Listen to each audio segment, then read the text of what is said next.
يا مساء الورد والصحة والعافية، شلونكم؟ شخباركم؟ إن شاء الله زينين. خلونا نبلش الفيديو بالصلاة على محمد وعلى آل محمد. اللهم صل على محمد وعلى آل محمد الطيبين الطاهرين. طبعا عندي آخر شي متبقي من المسواق. أول مرة راح أسوي وياكم مرقة التبسي مالت الفواتح ومالت الأعراس. هنا احنا عندنا مشهورة، بس أنا شنو ما عندي الفلفل ما ضفته، لأن الفلفل اللي عنده قولون ما يقدر ياكل الفلفل، يأذي القولون العصبي فيدمره. يكفيكم الشر إن شاء الله. هنا طبعا قليت بوتيتة وباذنجان وبصل وطماطة. بعدين كملت هنا أنا عندي أكيد لحم سالكته على كتور واستوى وأخذت السوب ماله. بعدين من رجعت طبقتهن خليتهن، ضفتهن فوق اللحم، وبعدين ضفت عليهن المعجون راح يبقى عندي شوية زيت هنا، خليت عليه 3 خواشق معجون وحمسته هنا بالطاوة. وبعدين ضفت على اليمن على طبقتهن الباذنجان والبوتيتو والبصل منعفتهن فوق اللحمة، وبعدين ضفت عليه المعجون. أكيد كلكم ناظرين وشاطرين وتعرفون، بس أنا أحب أعلم بنوتاتي الصغيرونات التوهن دخلن للمطبخ ويتعلمين.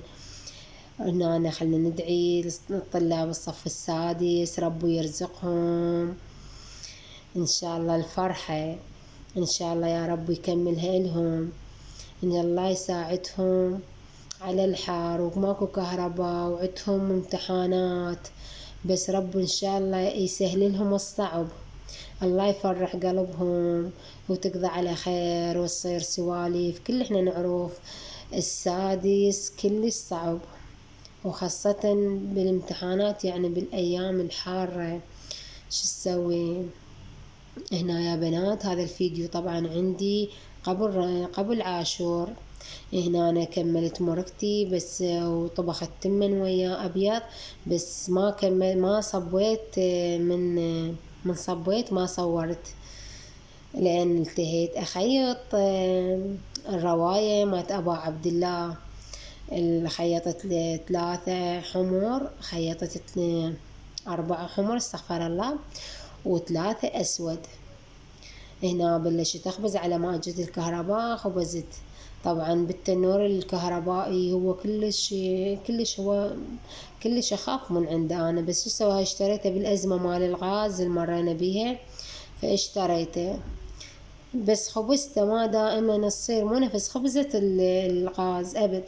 هاي هنا ظليت أخيط. هاي عند الماكينة من عقب ما مشمورة سنة رجعت عليها، لأن شنو طاحت على ايد حيدوري وشلعت للأظفر مالته واللحم وتشزت نفسي من عدها، فعفتها والميز مالها طيته لبنية، فظلت بس هي هسه ما أريد أبيع عنها. بس هنا أنا أكيد قضيت للحاجة. خيطت الرايات مالت أبو فضل ومالت الإمام الحسين عليهم السلام، ربي يرزقنا زيارتهم وشفاعتهم بالدنيا والآخرة.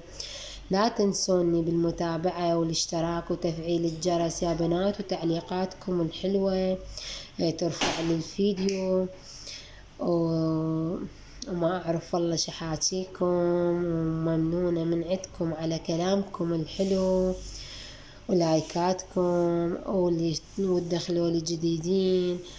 ربو يرزقهم ويوفقهم. وأنا أخذكم وخاف شوية بكلامي تلقونه ما واضح، لأن الله يساعدنا الجو حار والله. وكم مرة سجلت الفيديو وجاي أعيدين من وراء الكهرباء، لأن ما عندنا. وباي باي ومع ألف سلام.